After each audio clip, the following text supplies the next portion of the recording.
Good morning. My name is Valerie Leonard. I am the founder of Nonprofit Utopia. I want to say thank you so much for joining us today. And just to give you a little bit of background about Nonprofit Utopia, we are the ideal community for emerging nonprofit leaders.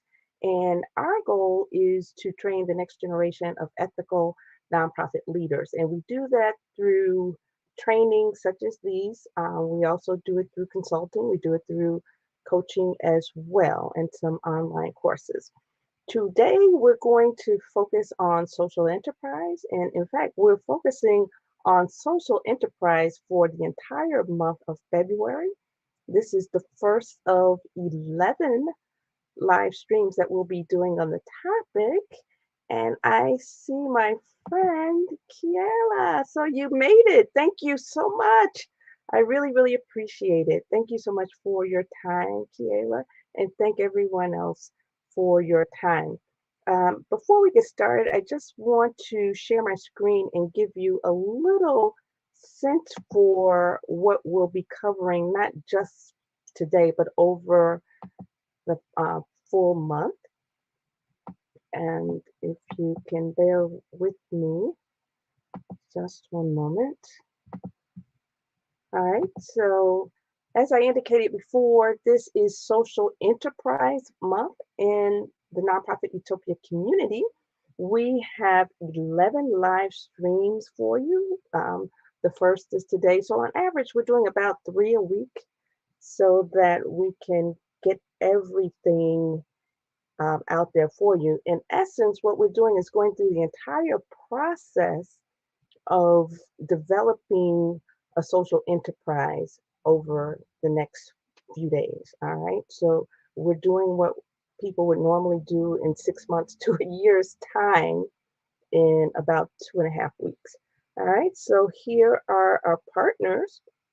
I want to say thank you so much to the following organizations who are providing speakers. The guests won't be here with me today, but over time, we will be hearing from Mark Lane, folks from the Gorman Company, the Chicago Community Trust, Polsky Center, the MacArthur Foundation, Chicago Booth School of Business, In Urban Strategies, and Providence Bank and Trust. And basically, we're going to take you through the process of assessing whether or not you're ready, planning your your new venture, as well as launching your new venture. We're going to do all of that between now and the end of February. We will have 11 live streamed conversations starting with today. It's going to go live on 12 social media channels, and we will have 8 event speakers, and that list is growing. Just to give you a sense for who is coming up, we've got Daniel Ash. He's the Associate Vice President of Community Impact for the Chicago Community Trust. He will be on within about a week or so. Allison Clark, who is the Associate Director of Impact Investing with MacArthur Foundation. We have Will Colgrove. He is the Senior Director of the Ruston Center for Social Innovation at the University of Chicago, and they are also closely affiliated with the Polsky Center. We have Mark Lane. He is the founder of the Mark J. Lane Wealth Group and author of several books on social enterprise. And then you've got yours truly. For the most part, I'm going to give you presentations on basic principles, and then we will interview panels and individual guests to give you some real world applications. All right. So we also have Ronald Millsap. He's the Vice President of Mission Deposits and also the CRA officer at Providence Bank. And Shelby Parchman, he is the founder and managing director of In Urban Strategies, LLC. And Will Towns, PhD, he is the national market president of Gorman and Company. So these are people who will be coming on later.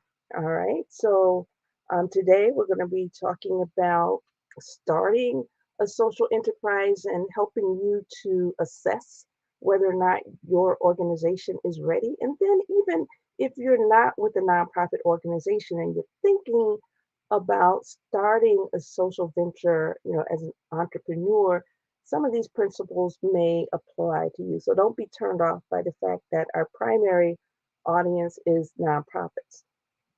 Tomorrow, we're going to show you how to conduct research for your idea, and then on February 10th, we're going to show you how to develop your formal value proposition. And then next week, we'll talk about developing your business model, how to test your business idea, and how to actually start the social enterprise. And then on the 17th, our first guest, Shelby Parchman, will be showing you how to develop perfect pitch. And then after that, we will have Mark Lane, who's an attorney who works with nonprofits and foundations. He will show you how to integrate your social venture with your nonprofit. And then after that, we'll have a panel discussion on how investors as well as lenders make their funding decisions. And then we'll show you how to grow your social enterprise. And then we will also have a panel discussion with folks, who have actually done a social enterprise. All right, so you can see we have quite a bit lined up for you, and it will be a very information packed month. All right, so without further ado, oh, I am so happy. I am so happy to read that, Kiela. And it's so very interesting that whenever Kiela drops in, it just so happens that she and I are on the same wavelength. We may not see each other every day, but we're definitely on the same wavelength as it relates to the development of our own businesses and serving the community. And she was just indicating that she thinks that this is an awesome series and it's very timely. So I'm very, very grateful for that. All right, so without further ado, I am going to get into our presentation.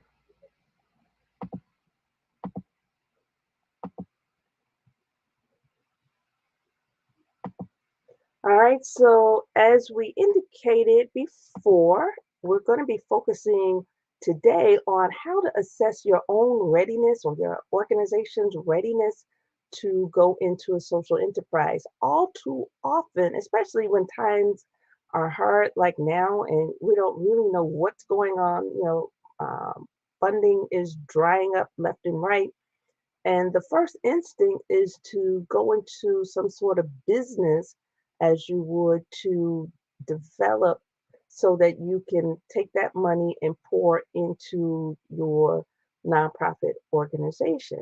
And that is a wonderful, wonderful knee jerk reaction, but there's a whole lot more that goes into developing a social enterprise than meets the eye.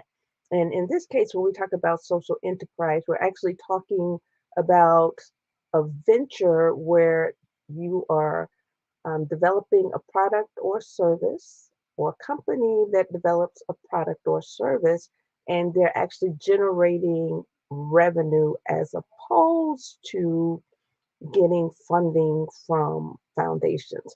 And by definition, a nonprofit is a social enterprise because it has a social mission, but for our purposes, we're going to be looking at the business aspect, and we're going to be looking at those entities that generate revenues other than through grants.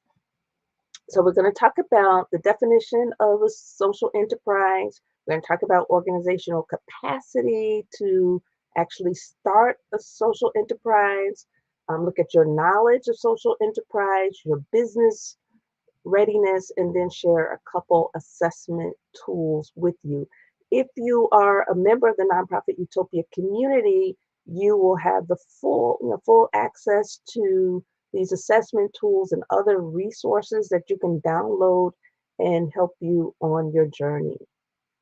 All right, so what is a social enterprise? I just went into a little of it, but bottom line, a social enterprise is any business that exists for a social purpose. That is, a business that exists to improve the community, improve the world. Typically, social enterprises are focused on triple bottom line. Not only are they looking to make a profit, but profit might not be the most important thing, although you need a profit in order to stay in business.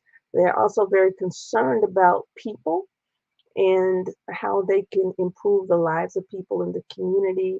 So that might be how you can hire, for example, ex offenders or low income people to make sure that they can get sustaining wages. All right. So, again, a social enterprise is something, it's a business with a social mission. By definition, nonprofits have, they are a social enterprise, but for our purposes, we're going to be talking about for profit entities. When Mark Lane comes on, he's going to go into much more detail, about the legal structures of social enterprises, and then he will also talk about how you can combine a for-profit social enterprise with your nonprofit entity. But for now, we're just going to be looking at assessing whether or not this is for you. So one of the first things we want to do before we go into the assessment is to compare the for-profit versus the nonprofit mentality and the way they work. So typically a for-profit approach, the primary goal is to make profit. They exist for the benefit of the owners, including shareholders or the sole proprietor or the partners. They have a culture of quick decision making. Why? Because time is money. They're expected to invest in infrastructure such as technology and business management and people, right? And they have to achieve financial success as a priority, otherwise, they go out of business. And then they focus on what the customers want. If they don't, they go out of business. On the other hand, a nonprofit, their primary goal is to fulfill a social mission, make the world a better place. There is a culture of slow decision making, very deliberate in the process of making decisions, having to go through many layers of staff, board. Sometimes there's analysis paralysis.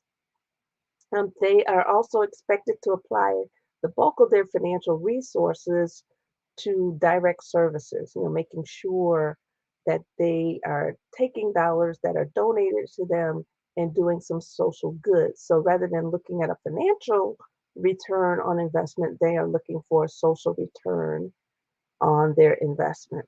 And they have to also apply the financial goals and the social goals together. And then they focus on what the clients, and in this case, we're talking about people who use their services, and typically they're using the services for free, and they're looking for what clients and communities want or need. And the space we're operating in, there's some combination of the two. All right, so we're going to talk about organizational readiness. Again, we talked about the fact that we're going to cover organizational readiness. We're going to also look at your knowledge of social enterprise as well as your organization's experience with business. So when we look at organizational readiness, we're basically looking at what we call the capacity of an organization to really take this on. So as you, a sole entrepreneur, would do some self-reflection to decide, can I really sustain my lifestyle, as I develop my dream business or whatever. An organization is going to have to do the same thing.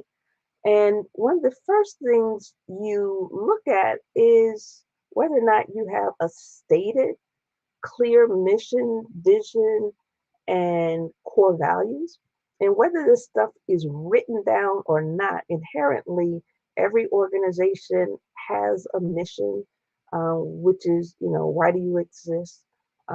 It has a vision which says, this is our view of the world. This is what we'd like to happen, the changes we'd like to see on a very broad scale over the long term in the world as a result of us being here. And then when we look at our core values, we're looking at, what's important to us? How do we do things, right? And our core values are going to color everything that we do.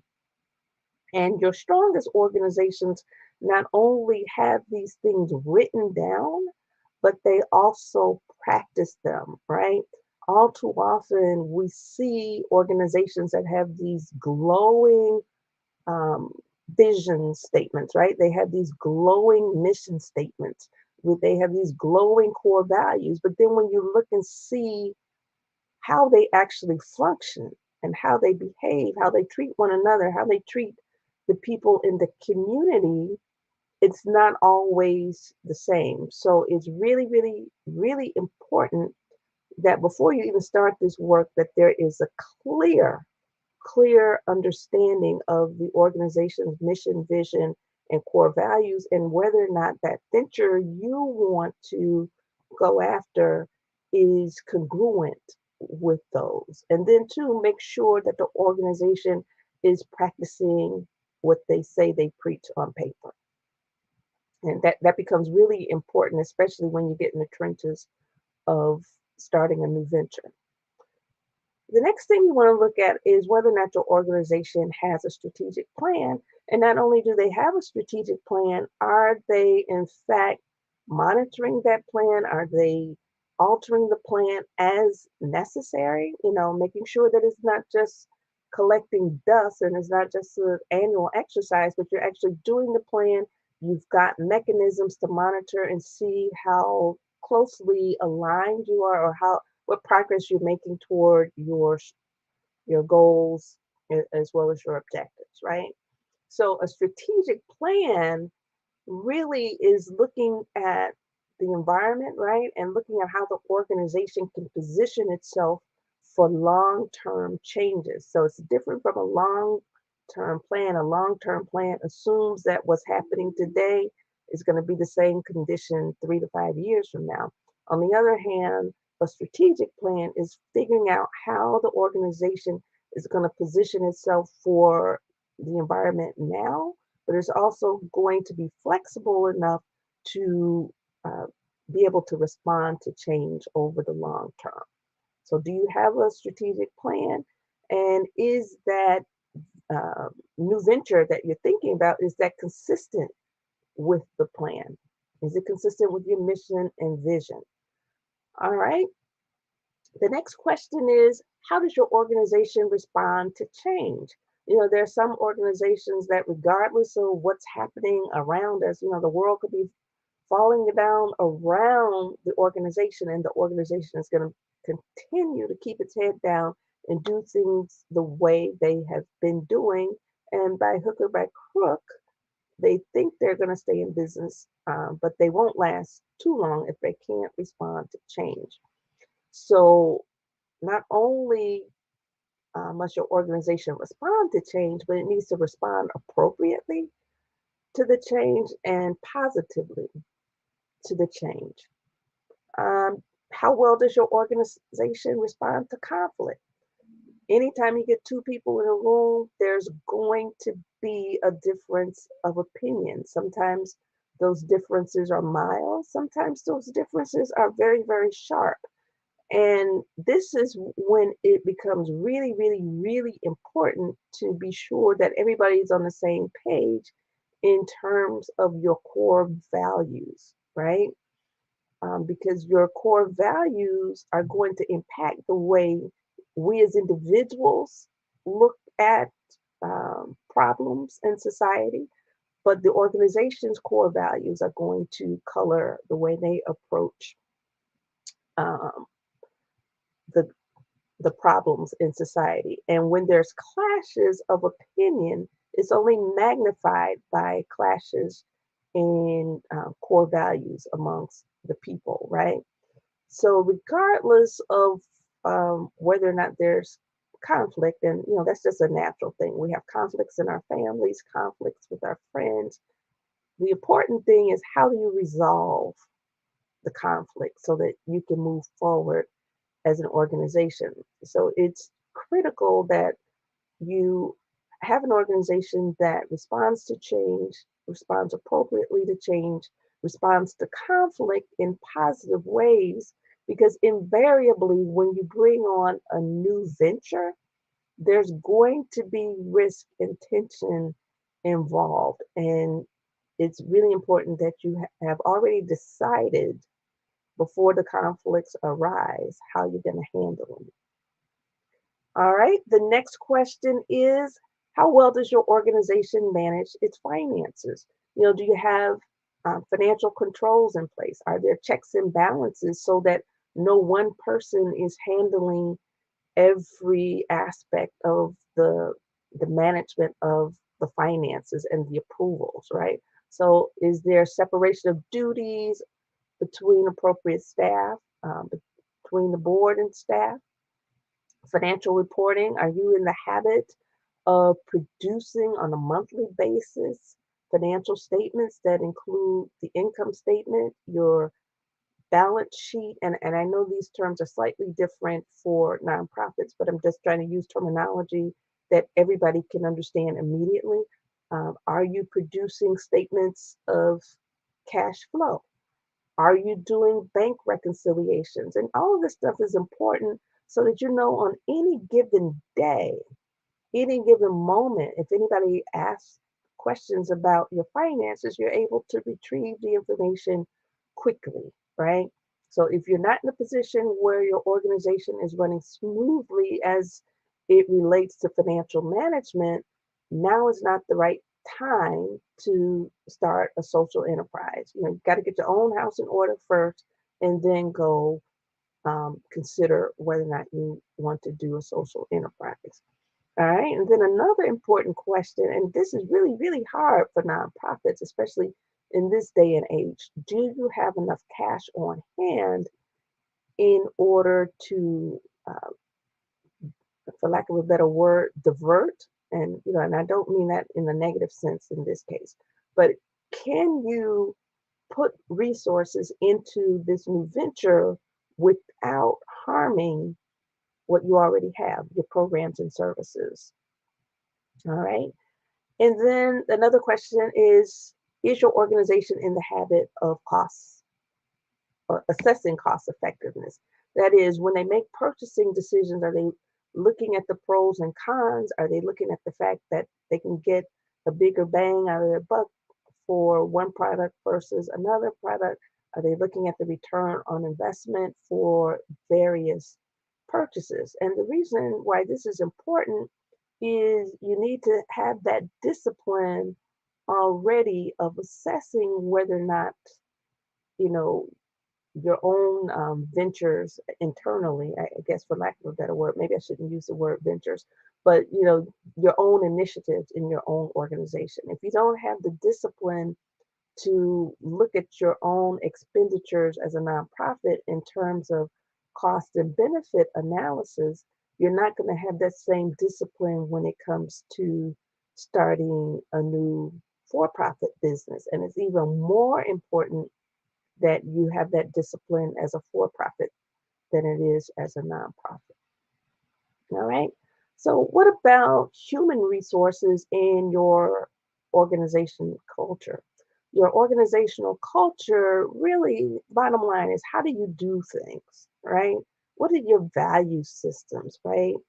And then what systems do you have in place to actually promote that culture? So, do you have policies and procedures for your personnel? Are there job descriptions that tell you, how people, what not only what people do, but their relationships with others within the organization? All right. And then more important than that, do you have a culture? Is the culture of the organization such that they're receptive to change? And do they actually encourage employees to be creative and take risks? you know, Not be reckless, but are you pushing the envelope, trying to be innovative in the ways that you do things? And is that behavior rewarded for your staff. Okay, the next question is your organization committed to a continuous learning and improvement environment, right? So is the organization open to new learning? Do you have systems in place, right, that will help you track data that will let you know how your organization is doing? So is it tracking financial data? Is it tracking program data, the outcomes? And it's not enough to track the data. Are you analyzing the data and then using those data to make informed decisions about what to do next? They could be decisions about whether or not to end a certain program, expand a certain program. You might have data about client satisfaction. If there's a problem, do you have the wherewithal or the willingness to turn around so that you are providing your clients better services?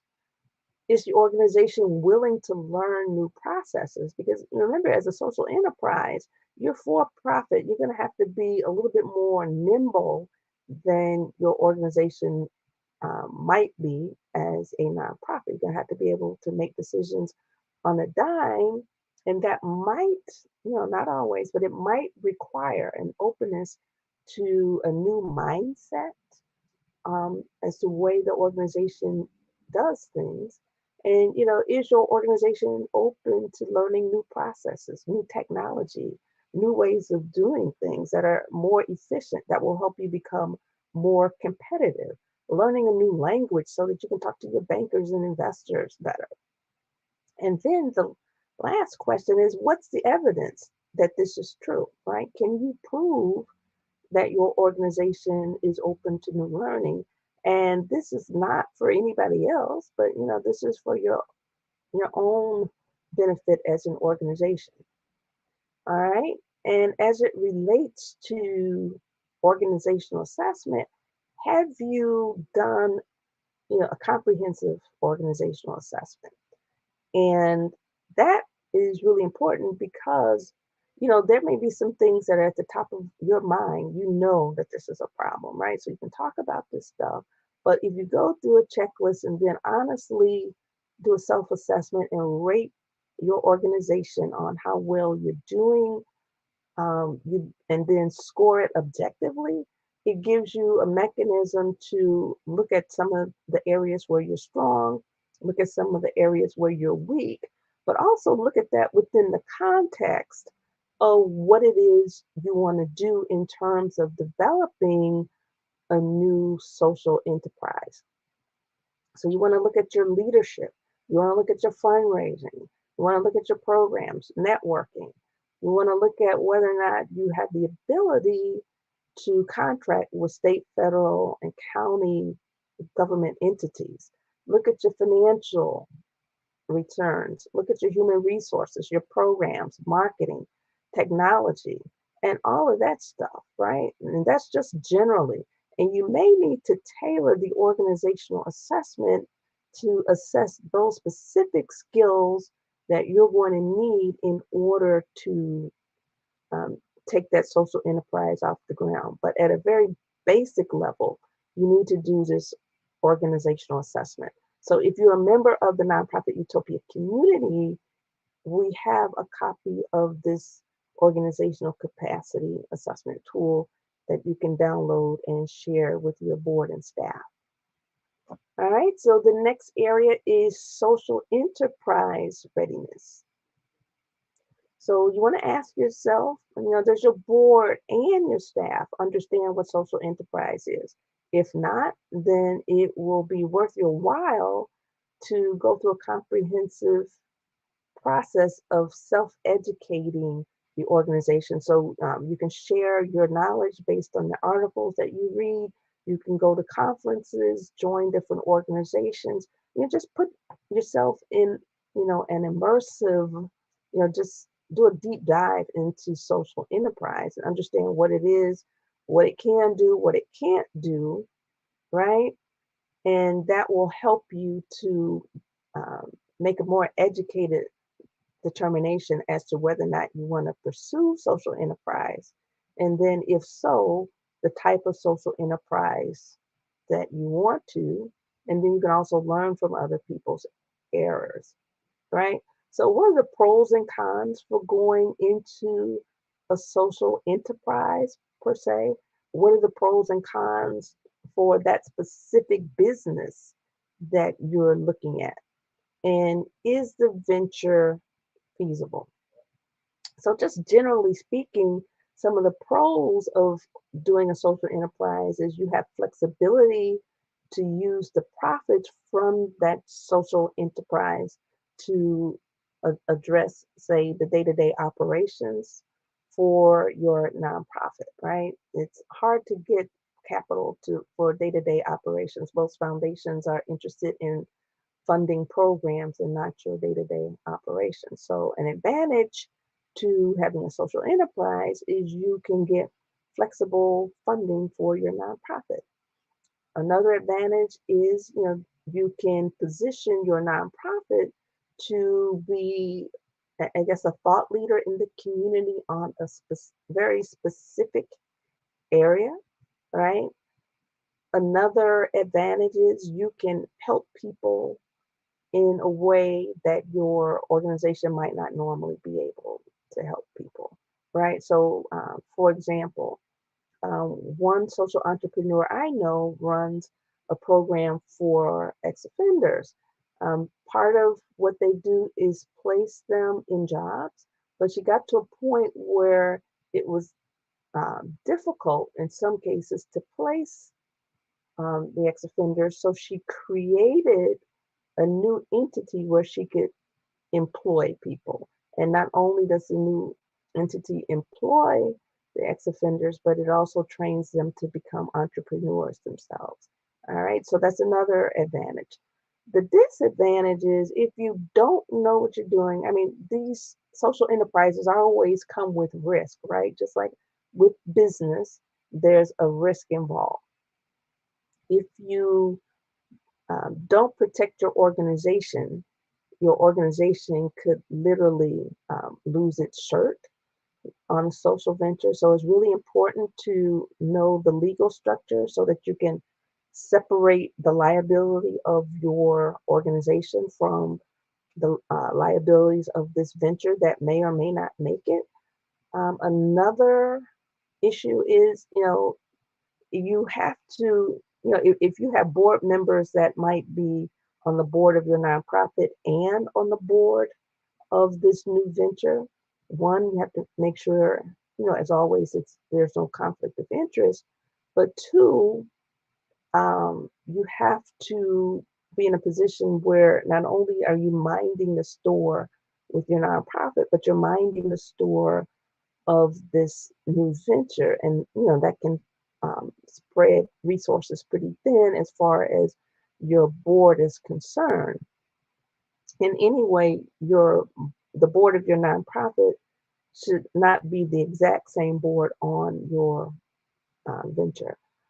Another disadvantage to the social venture is there are relatively few grant resources available. So whereas your nonprofit can lean on grant resources, this social venture is going to have to sink or swim based on the business revenue it's able to generate.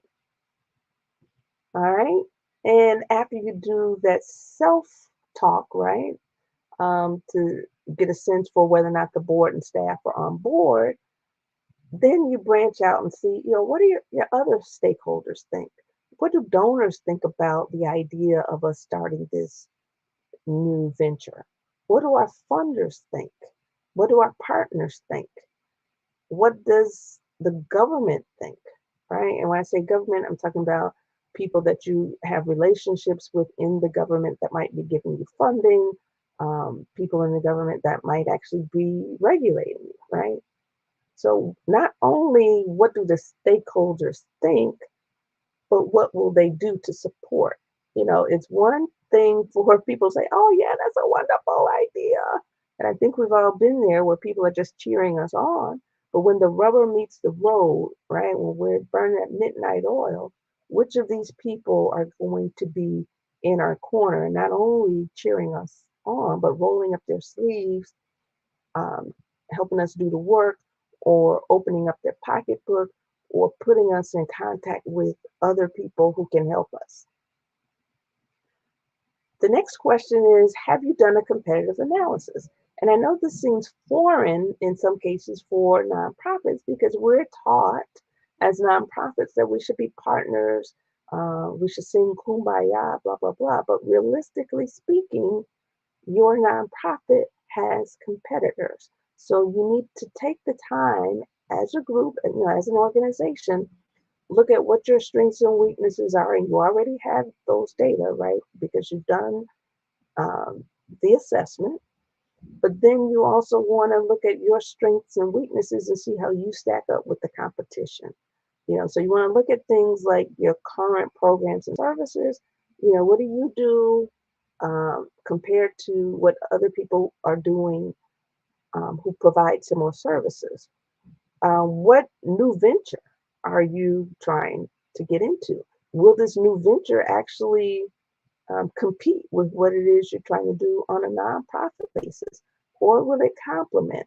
Or, will you find yourself in a position where you're diverting resources from your nonprofit and weakening your nonprofit? But, I digress. We're supposed to be talking about competitors, right? Who are your competitors? These competitors could be for profits, they could be nonprofits, people who are doing similar work to you in your nonprofit space, similar work to what you want to do in this for profit space. Do you have any barriers to entry? And if there are barriers to entry, how can those barriers be overcome? Is it worth even trying to overcome those barriers? Barriers to entry might be, the need for some new technology. It might be you don't have the right relationships. There's some other business or organization that has, a monopoly, so to speak, on whatever is going on. So look at those barriers and see if there's some ways to overcome. And overcoming those barriers usually entails things like, getting a partner, getting the capital, financial capital that you need. So whatever the problem is, you look for a way to mitigate it. And then look at yourselves and see, what competitive advantage do you have? You might have relationships that other people might not have. You might have a unique process, a unique way of doing things that other people may not have. You might have certain intellectual property that other people don't have. All right, so once you've done that competitive analysis, then you also need to look at, who your friends are. Who can you work with in order to bring this new venture to pass? What do they bring to the table? What do you bring to the table? And this is a question that has really, really been overlooked. What are their core values? What are your organization's core values? You all may have similar goals, similar objectives, but if you have different core values, different ways of doing things, um, then, when the rubber hits the road, that can cause conflict, right? How do these new partners complement the work that you're trying to do? And then what will be the structure of this new alliance? Is it an informal agreement that can be, I guess, you can use an MOU, memorandum of understanding, to kind of outline the roles and responsibilities? Or will it be a more formal partnership, right? Where you are creating a new entity, that's a partnership, or a new entity that is a joint venture, a new entity that is a corporation. Those are things you need to think about before you jump in feet first, right?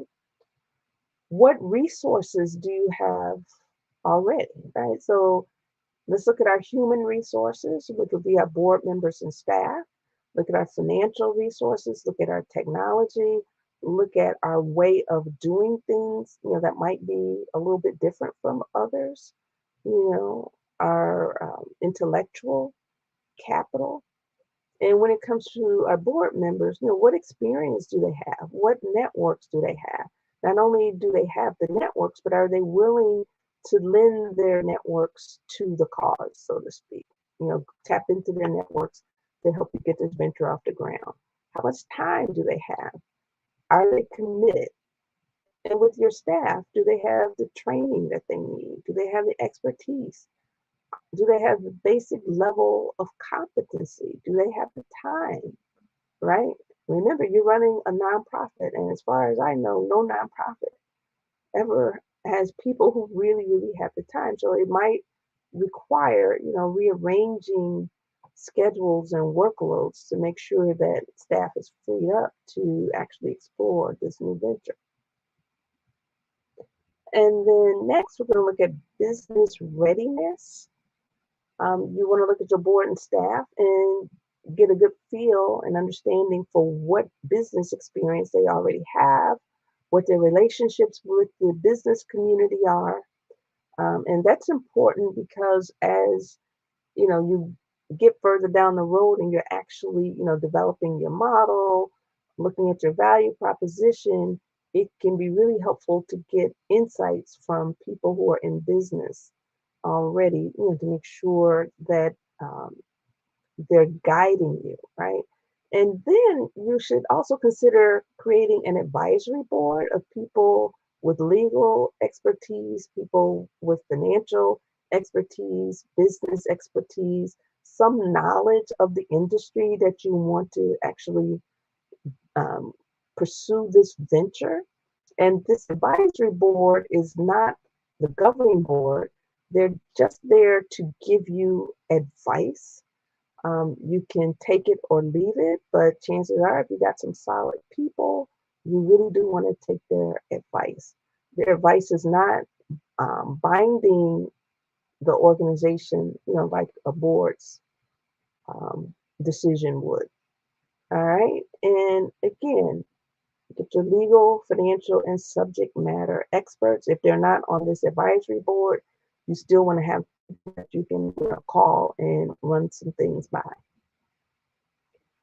Is there an internal champion for the cause? So when we talk about internal champions, we're talking about that one person or couple people who actually have stature in the community, stature in the organization, stature in the civic world, right? Where people respect them, they have integrity, they have intelligence, they have good judgment, they have the energy and the commitment and the drive.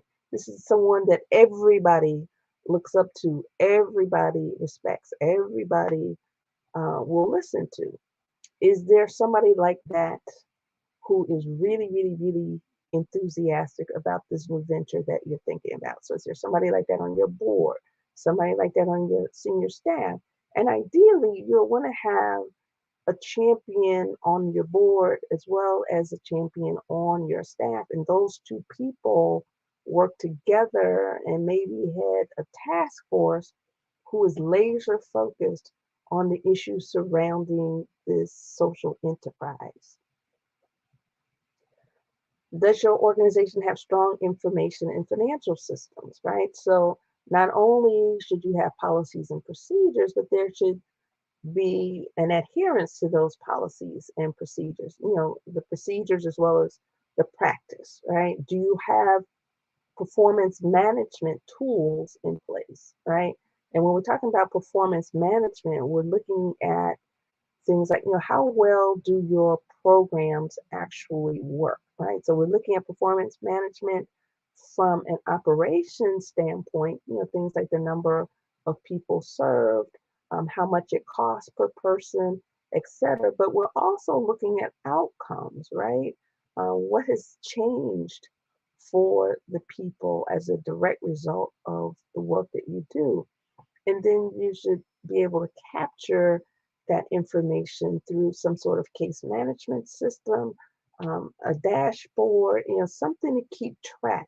So you want to identify key performance measures from an operational standpoint, looking at, things like efficiency, financial performance.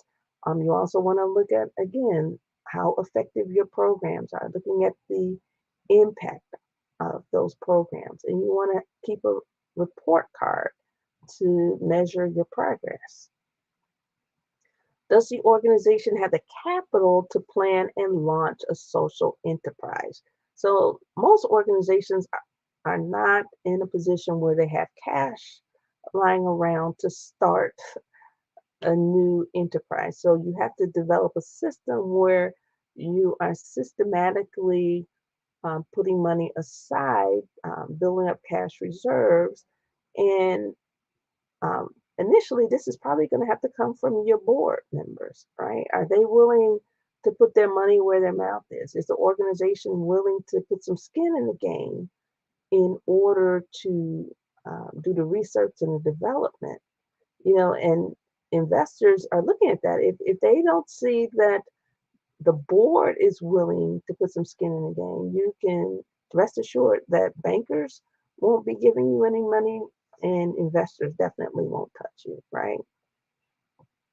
And then are there banks and funders who have, already expressed interest? And even better yet, is there a letter of commitment from them? So some of your key questions are, does your organization have the capital reserves that will need to be invested in the venture? If you don't have the capital reserves, how do you put systems in place so that you can begin to systematically save money so that you have the startup capital, you know, have that capital in hand when you go and speak with investors and speak with bankers? Does your board recognize the importance of planning for the long term and committing resources? That could be financial resources, human resources, technology, time. Do some of your funders provide grants for R&D, research and development? Do they provide grants for startup and implementation? Um, that's few and far between, but if you can find a funder who is willing to give grants, then by all means, look for grants.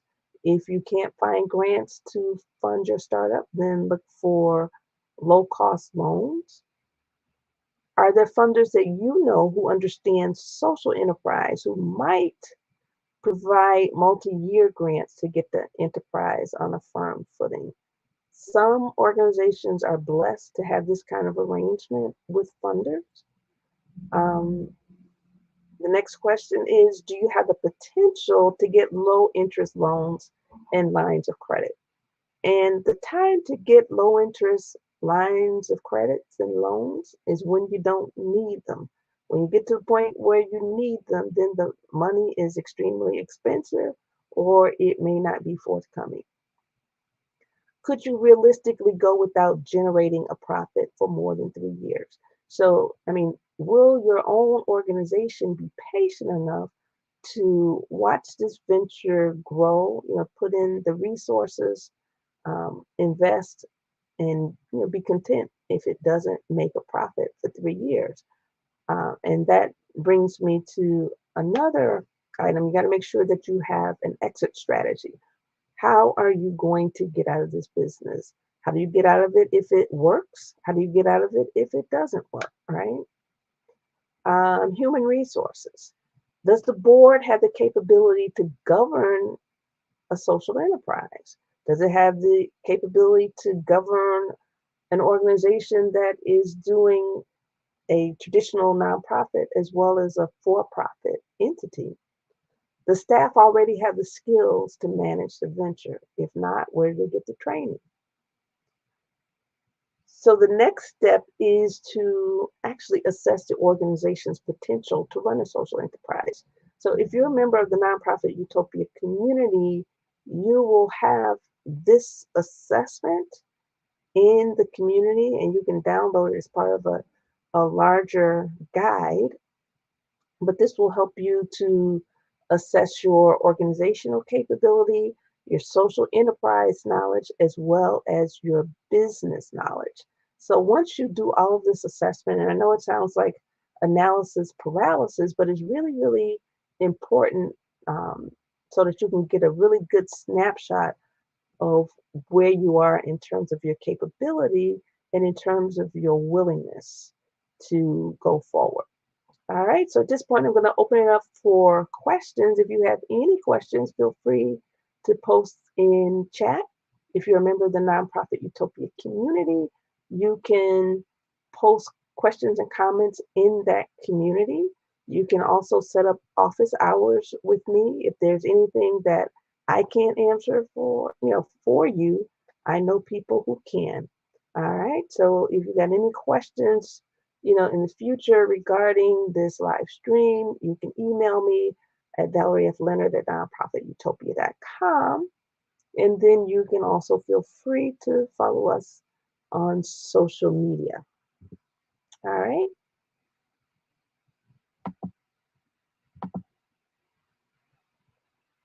So I am going to look at some of your questions.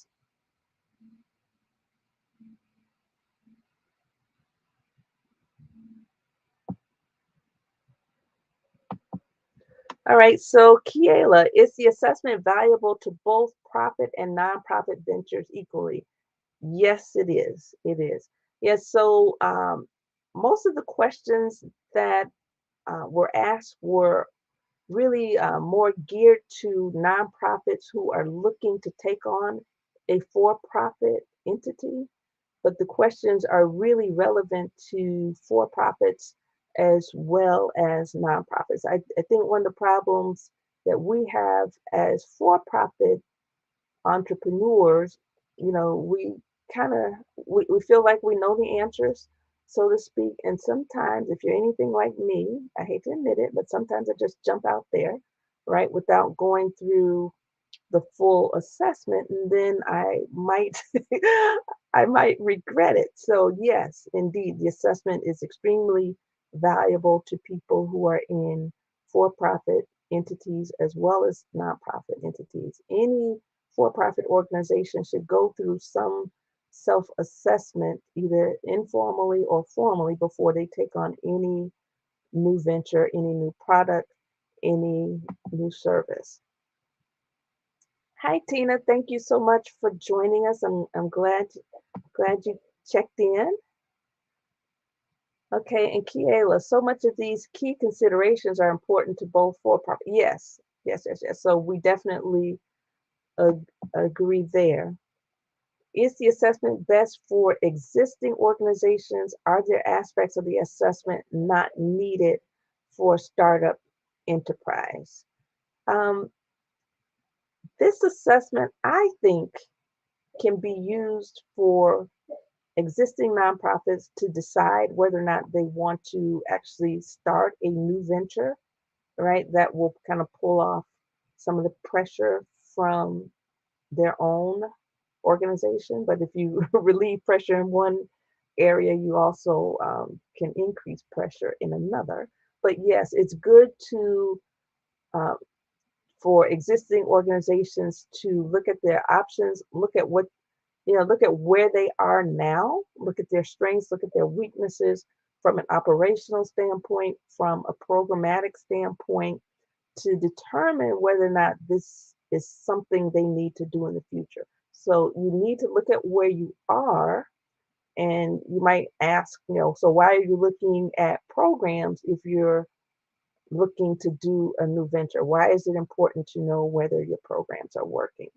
The first thing is you got to make sure that whatever you're doing now is not going to suffer. You got to make sure that your house is in order before you start something new.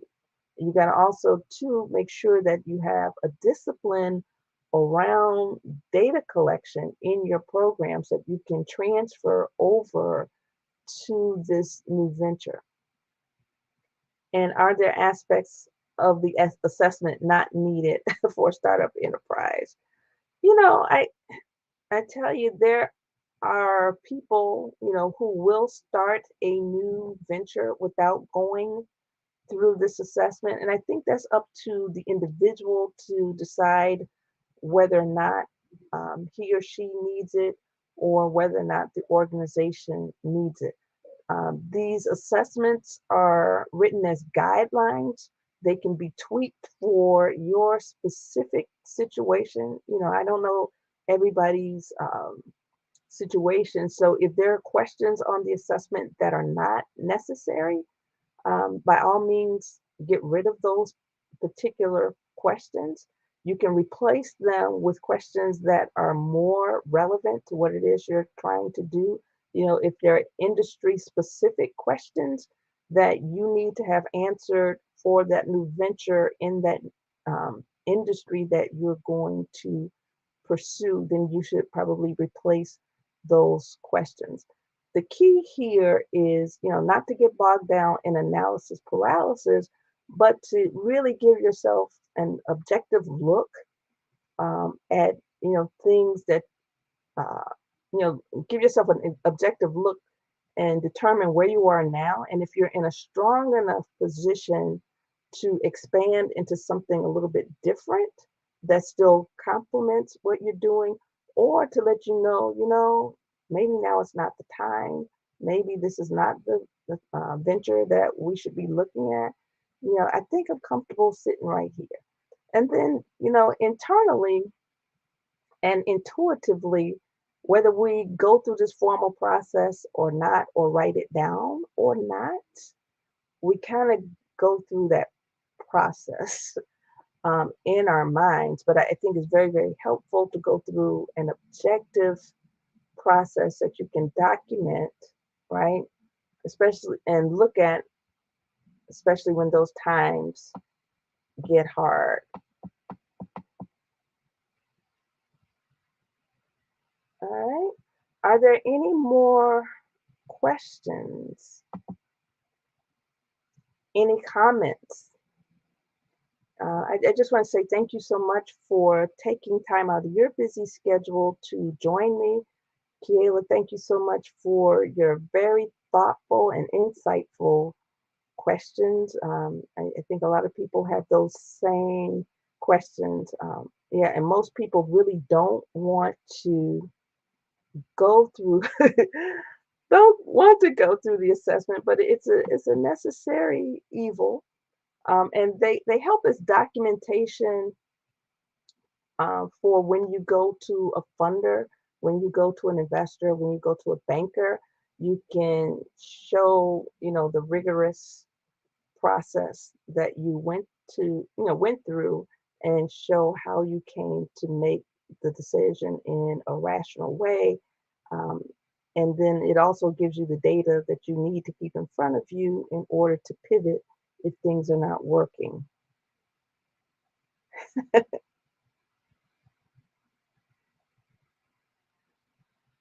Okay.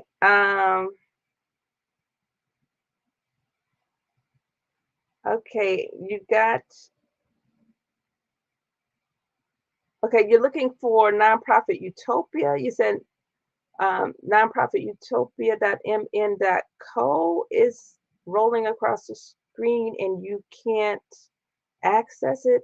Um, Kayla, send me an email and I will get you the link. Just clarify what website you're looking for. I'll make sure that you get a link to it. All right. And again, thank you so much. I want to thank you all again for taking time out of your busy schedule to join us. Thank you, Kiela, for your thoughtful questions. And if anyone else has any questions, you can email me at ValerieFlehnert at nonprofitutopia.com. Join me tomorrow at 10 o'clock. We're going to be talking about how you can conduct the research for your new venture.